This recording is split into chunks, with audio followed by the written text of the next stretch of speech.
Close your eyes and picture your grandmother's living room. Really picture it. The crocheted throw over the arm of the couch. The fireplace nobody actually lit that often. The built-in bookshelves on either side. The strange little bench by the window that nobody ever sat on but somehow everyone loved. Now open your eyes and look at your own living room. Different, right? Not just the furniture, the room itself. That is because in the last 40 years, we quietly deleted about 12 small features from the American living room. And when they were gone, we did not notice. We started calling our living rooms the Great Room, moved the television into the kitchen, and stopped asking why nothing in the house felt cozy anymore. I am not saying open concept is horrible. I am really not. I have lived in one. But I want to walk you through all 12 of the things we lost. Stay with me. Number 9 will make you want to renovate. Number 12 is the one I feel almost weirdly emotional about. Number 1, wide baseboards and deep trim. I know, baseboards. You clicked on this video and the first thing I want to talk about is trim. Stay with me. Open the door of almost any well-built American home from between 1910 and 1940. The first thing your eye lands on is the trim. Baseboards 8, 10, sometimes 12 inches tall, deep, layered with a small cap molding on top. Door casings 4 inches wide, crown molding at the ceiling, all of it painted rich cream or ivory, holding the room together like a picture frame holds a painting. Today's builder-grade baseboard is 2 1/4 inches tall. It is called clamshell, a single skinny profile stapled over the drywall to hide the seam. When you walk into a room with real trim, you feel it before you notice it. The room feels finished. There is a reason for that. It is finished, and once you start noticing the trim, you cannot really stop. Which is a problem because the next thing you are going to notice is the walls themselves. Number 2, real plaster walls. Yes, they crack. Yes, they are a nightmare to hang a television mount into. I love them anyway. Real 3-coat lath and plaster walls were standard in almost every American home built before 1950. They have a texture to them, a softness. Sound behaves differently in a plaster room. Voices settle, it dampens. Acoustics experts have noted for years that traditional plaster has a natural, sound-absorbing quality that flat gypsum drywall lacks. It could imply why old houses feel calmer inside, even before you turn anything on. Today's builders use drywall because it is faster, cheaper, and forgiving, and it is genuinely fine. It is just that when you walk into a room with real plaster walls, the room sounds like a room. A drywall room sounds like a box. Now look up, because if the walls were doing quiet work, the ceiling was doing something you were supposed to notice. Number 3, the ceiling medallion. Somewhere above your chandelier, if you have a chandelier, there is probably a small plate of white plastic screwed into the drywall. It is called a canopy. It hides the electrical box. It is deeply boring. That canopy used to be a ceiling medallion. Ceiling medallions were plaster ornaments, sometimes 2, sometimes 3 feet across, molded into a floral or geometric relief, painted white, mounted directly to the ceiling around the chandelier. They served a practical purpose originally. The medallion protected the ceiling plaster from soot when the chandelier was gas-lit or oil-lit, but mostly, they were the ceiling saying, "Something important is happening here. Look up." Modern builders skip them. Nobody looks up in a modern living room anymore. But once you have lived in a room with a medallion overhead, you look up. And you like looking up. And that instinct, the instinct to make the ceiling do something, was not a small idea. Number 4, coffered, beamed, or tray ceilings. Coffered ceilings are having a moment on design blogs right now. This makes me happy. It also makes me want to gently point out that between 1900 and 1940, coffered ceilings were just a thing. Houses had. Coffered ceilings are grids of recessed panels framed by beams. Beamed ceilings are big timber beams left exposed. Tray ceilings have the center recessed slightly, framed by a lifted border. All 3 divide the ceiling visually. They give the eye somewhere to travel. They make a room feel like it was designed, not just built. Today, the builder-grade ceiling is a flat rectangle of drywall 8 feet up, painted the exact same color as the walls. It is not a ceiling. It is the top of a box. If you have watched a house tour recently and thought, "Why does this new build feel so bland?" This is a big part of the reason. The room has no top. Here is what I actually think. Our grandparents were not richer than us. They were not more elegant. They were not living in some tasteful, cinnamon-scented past. They were just working with builders who used a different toolkit, one that valued the room itself as a designed object. Somewhere in the last few decades, we stopped seeing the room as a thing. We started seeing it as a container for our stuff. And a container does not need a ceiling that does anything, does not need trim. It just needs to be big enough. Then, we lived in the containers and realized they felt weirdly empty, even when they were full. Here are the next 4. Number 5, pocket doors. Pocket doors are my favorite feature on this list because they feel like a magic trick. A pocket door is a full-height solid wood door that slides horizontally into a hollow inside the wall. When it is open, you cannot tell it exists. When it is closed, you have a solid wall between 2 rooms. Between 1880 and 1930, pocket doors were installed all over well-built American homes, usually between the front parlor and the dining room. They were the compromise between wanting one flowing space and wanting real rooms with real privacy. You could open them for a dinner party, then close them at night and make the fire in the parlor feel intimate again. Modern builders almost never install them. They are complicated. They require framing the wall differently. The margin is not there, so we replaced them with nothing.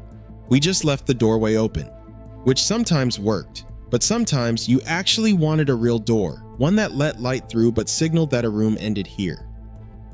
Number 6, French doors between rooms. French doors were the softer version of the pocket door.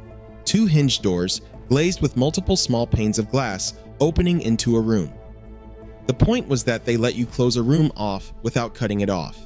You closed the doors and the fire in the living room stayed warm. You still saw the Christmas tree in the front hall from the sofa. You knew where the kids were, but the sound of them dropped by half.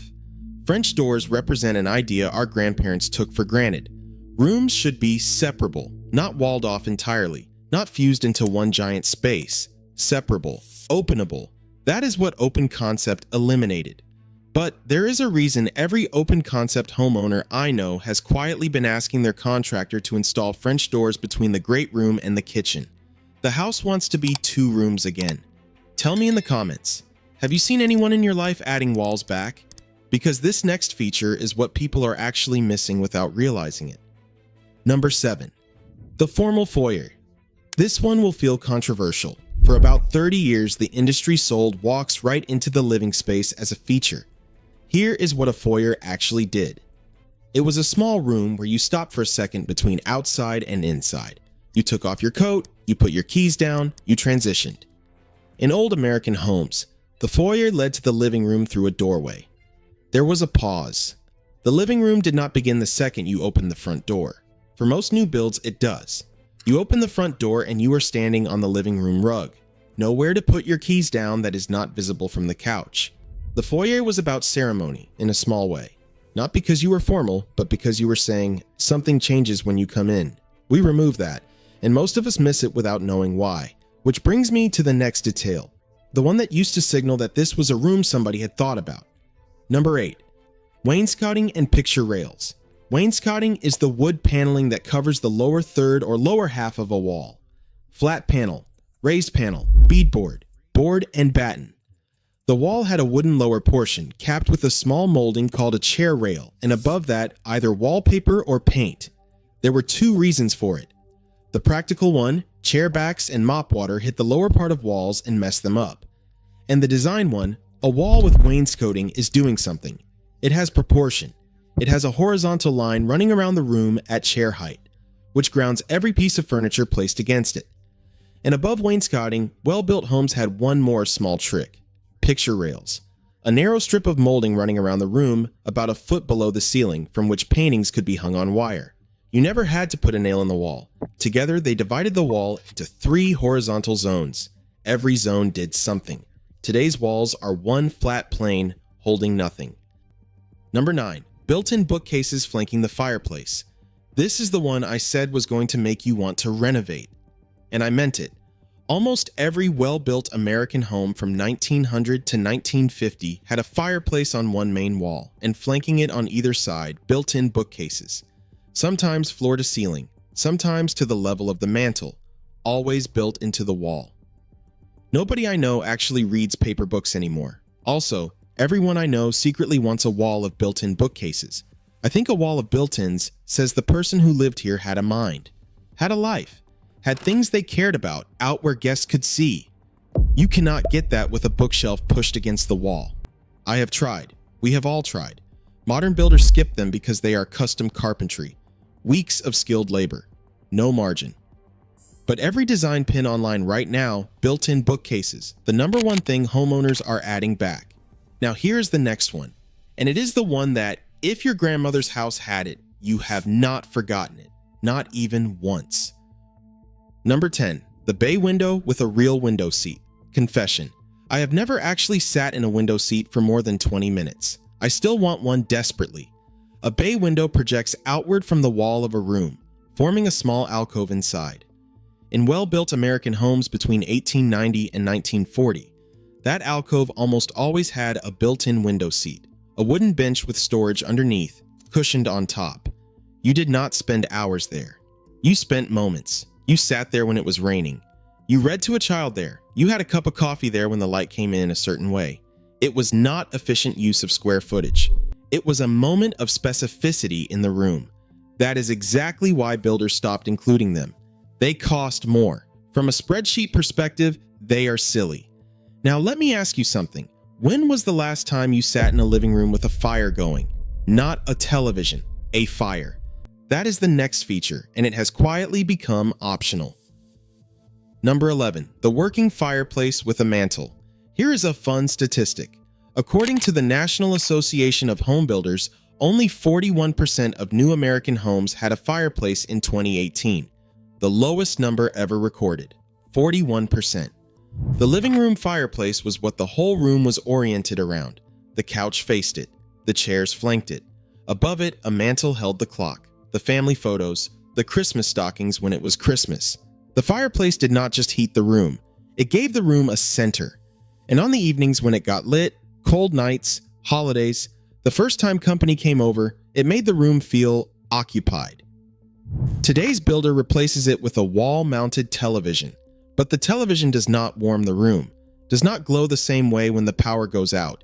Gas is fine. Electric is fine. There was a reason every American living room had one. I miss it. Which brings me to the last one.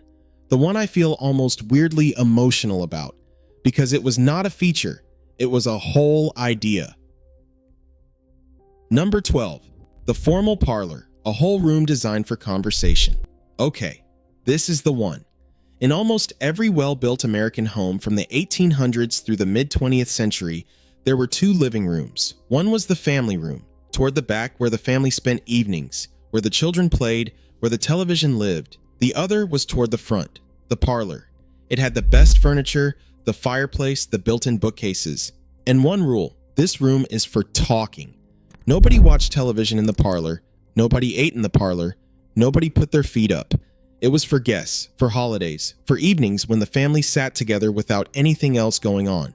For decades, we made fun of that room, called it wasted space, tore down the wall and made a great room, told ourselves this was progress.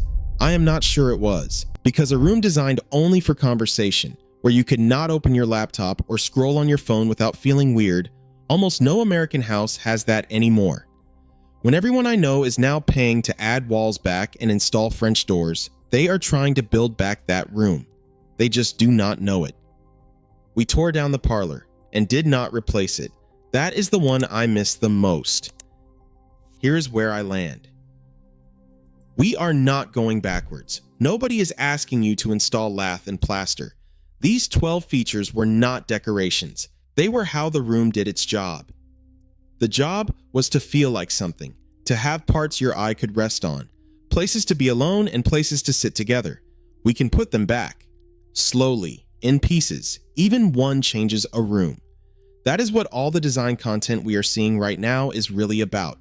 The built-in bookcase videos, the pocket door videos, the wainscoting comebacks, people trying to make a room feel like a room again. Our grandparents were not fancier than us. They just knew what a living room was for. And I miss it. So here is my question. If you could add just one of these back to your own living room, just one, which would it be? Tell me in the comments. I read every one. If you want more videos on the home features we quietly stopped building, hit subscribe and go sit in your living room for a minute. Really look. There is more to see than you think.